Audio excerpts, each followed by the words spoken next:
In this video, we are going to talk about the SUMIF, and I'm going to show you guys how to use it and when to use it on Microsoft Excel. Simple and easy. So you can see this is an expense tracker for a month here. And let's say I want to calculate the amount of money I spent on only food within the month. So you can see I have this here.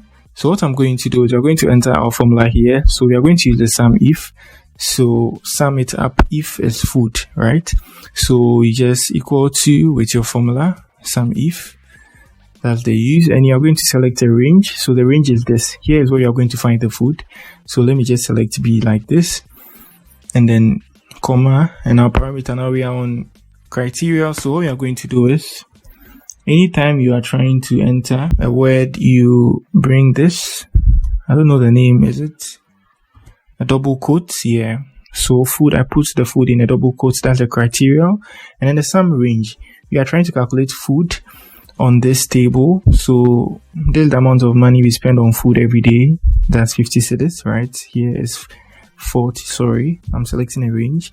Here we spend 50 cedis. Here we spend 40. Here we spend 50. Here we spend 40. So we are calculating everything. So now let's select the whole column and now equal to, and you can see we spent 720 on food alone. So that's it on how you use the SUMIF on Microsoft Word. Simple and easy. If you are new here, just give me a like, subscribe to the channel. Peace.